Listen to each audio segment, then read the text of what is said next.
మనం సేవిస్తున్న దేవుడు పరిశుద్ధుడు, పరిశుద్ధతను ప్రేమించేవాడు. పాపం వల్ల వచ్చే జీతం మరణం. ఆ పాపం చేసేటటువంటి మనిషికి మిగిలింది నరకం. ఆ నరకంలోనికి పాపిష్టి మనిషి వెళ్ళకూడదని, క్షమించాలని దేవుడే ఈ భూమి మీదకు దిగి వచ్చాడు. ఎందుకని? పాపులమైన మనలను ప్రాణంగా ప్రేమించాడు. మనం ఇంకనూ పాపులమై ఉండగా, మనము బలహీనులమై ఉండగా, మనము దేవునికి శత్రువులమై ఉండగా దేవుడు తన ప్రియ కుమారుణ్ణి మన తరఫున ఏం చేశాడట? మరణానికి అప్పగించాడు. అనగా మనం బలహీనులుగా ఉన్నప్పటికీ, మనం దేవునికి శత్రువులుగా ఉన్నప్పటికీ, అపిష్టి పనులు చేసేవారిగా ఉన్నప్పటికీ దేవుడు మనల్ని ప్రాణంగా ప్రేమించాడు. కాబట్టి ఏం చేశాడు? తన ప్రియ కుమారుణ్ణే నీకోసం నా కోసం సిలువ మరణానికి అప్పగించాడు. అనగా దేవుడు నిన్ను నన్ను బహుగా ప్రేమిస్తున్నాడు. ఈరోజు మనలో ఎవరైనా ఉన్నారా? నన్ను, నా పాపిష్టి వేషాలను, నేను చేసే మోసాలను చూసినటువంటి నా భార్య, లేక మా అమ్మ, లేక మా నాన్న నన్ను చూసి చీ అంటున్నారు, చస్తే బాగుండు అంటున్నారు అనేవాళ్ళు ఒకవేళ మీరు ఎవరైనా ఉన్నట్లయితే, నా ప్రభు అయిన యేసుక్రీస్తు నువ్వు ఎంతటి పాపిష్టి వాడివైనా, ఎంతగా పాడైపోయినా, పతనమైపోయినా ప్రాణంగానే నిన్ను ప్రేమిస్తున్నాడు. ఒక అవకాశం ఇస్తే చాలు, ఆయన నీ జీవితాన్ని పరిశుద్ధపరుస్తాడు, పనికొచ్చే పాత్రగా మార్చేస్తాడు. ఆ అవకాశాన్ని నినివే పట్టణస్థులకు ఇవ్వాలి అని చెప్పి నహూమును పంపించాడు. వాళ్ళు మాట వినలా. ఇప్పుడు యోనాతో అంటున్నాడు, వెళ్ళాం, నినివే పట్టణస్థుల దగ్గరకు వెళ్ళి వారు చేసిన పాపాన్ని బట్టి నేను వారిని శిక్షిస్తాను అని ప్రకటించు. ఒకవేళ వాళ్ళు పశ్చాత్తాపడినట్లయితే, లేదా వారు ఒకవేళ పశ్చాత్తాపడతారేమో, మారు మనస్సు పొందుతారేమో, తమ జీవితాలు జాగ్రత్త పరుచుకుంటారేమో. యోనా వెళ్ళు. యోనాకు సత్యము తెలుసు. ఏమిటా సత్యం? పాపం చేసిన ప్రతి ఒక్కరిని దేవుడు శిక్షిస్తాడు. పాపాన్ని ఒప్పుకొని విడిచిపెట్టిన వారిని దేవుడు కనికరిస్తాడు. ఈ సత్యము తెలిసినటువంటి యోనా సత్యాన్ని ప్రకటించడానికి బదులుగా సత్యాన్ని తన హృదయంలో దాచిపెట్టుకొని నినివే పట్టణానికి వెళ్లకుండా తర్షీషు పట్టణానికి వెళ్ళే ప్రయత్నం చేస్తున్నాడు.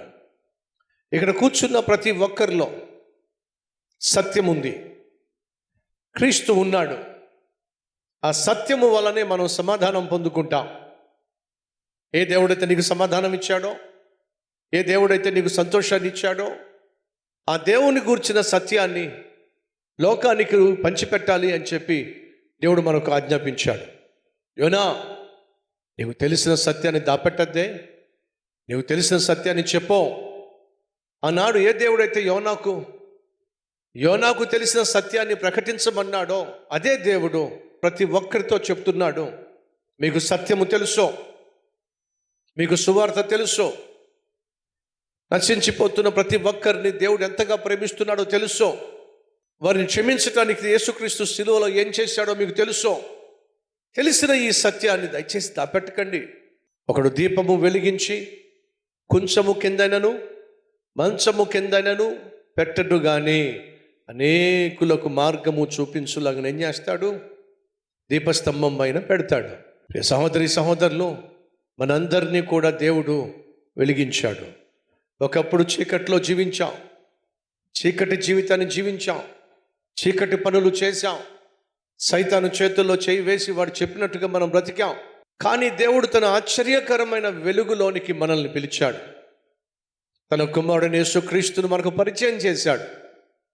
ఆ క్రీస్తు మనల్ని పరిశుద్ధపరిచాడు, యాజకులుగా మార్చాడు, తన సొత్తైన ప్రజలుగా తీర్చాడు, పరిశుద్ధ జనముగా మార్చాడు. లోకానికి ఆయనను గూర్చినటువంటి సత్యాన్ని ప్రకటిస్తాము అనే విశ్వాసంతో. ఇప్పుడు నా ప్రశ్న, సత్యము తెలిసిన మనం మౌనంగా ఉంటే అది దేవుని చిత్తమా, దేవుని చిత్తానికి విరోధమా? మీరే చెప్పాలి.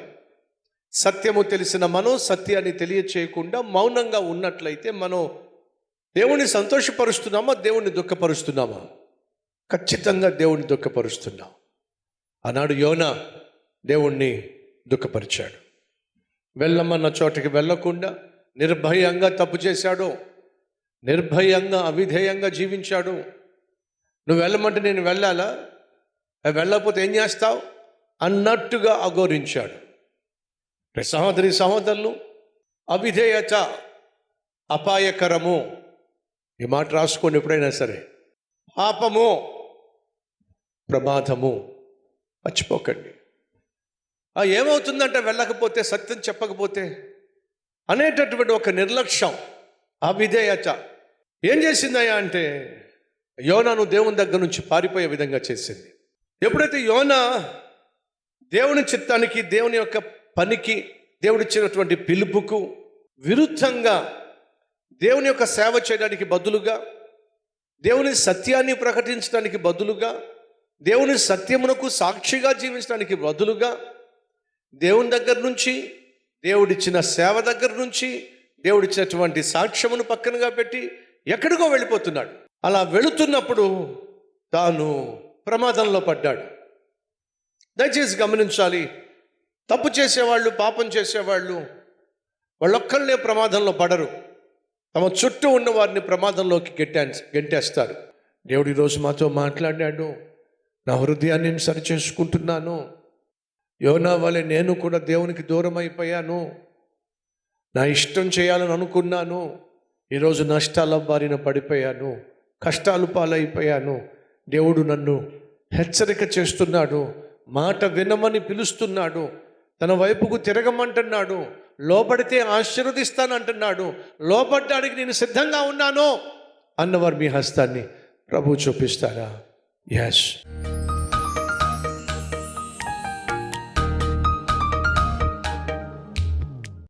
పరిశుద్ధుడు అయిన ప్రేమ కలిగిన తండ్రి, దివ్యమైన సందేశం ద్వారా మమ్మల్ని హెచ్చరిక చేసినందుకు వందనాలయ్యా. ఆజ్ఞాతిక్రమము పాపము. ఈరోజు ఉన్నటువంటి సమాజం ఏది పాపమో ఏది పుణ్యమో కూడా తేడా తెలియనటువంటి సమాజం మేము చూస్తున్నాం నాయన. వారితో మమ్మల్ని పోల్చుకొని వారికంటే మేము కొంచెం బెటరే కదా అనుకుంటున్నాం. కానీ అయ్యా, నువ్వు ఏ విషయాలైతే మా జీవితంలో వద్దు అన్నావో అవి మా జీవితంలో ఉండడానికి వీల్లేదు నాయన. ఏది కాదు అన్నావో, ఏది కూడదు అన్నావో దాన్ని కూడా పడ్డానికి వీల్లేదయ్యా. అయ్యా, పరిశుద్ధంగా జీవిస్తే బలహీనుడు బలవంతుడు అవుతాడో, పరిశుద్ధతను పోగొట్టుకుంటే బలవంతుడు కాస్త బలహీనుడు అయిపోతాడు నాయనా. కాబట్టి ఇదిగో ఉన్న ఫలాన్న నన్ను మమ్ములను ప్రభువు నీ చేతికి అప్పగిస్తున్నావు. అయ్యా, మమ్మల్ని క్షమించు. ఎక్కడైతే మా జీవితంలో లోపం జరుగుతుందో, పాపము జరుగుతుందో ఆ స్థితి నుండి మమ్మల్ని విడిపించాయా. బలపరుచు నాయన. బలమైన జీవితం మాకు దయచేయ్యా. నీ దృష్టిలో నీకు అంగీకారంగా జీవించే కృప మాకు దయచేయమని యేసయ్య పేరట వేడుకుంటున్నాం తండ్రి. ఆమేన్.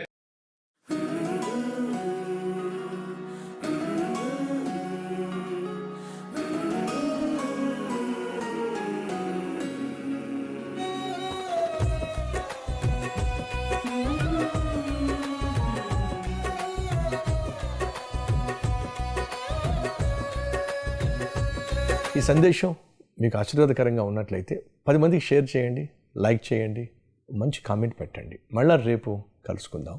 సెలవు.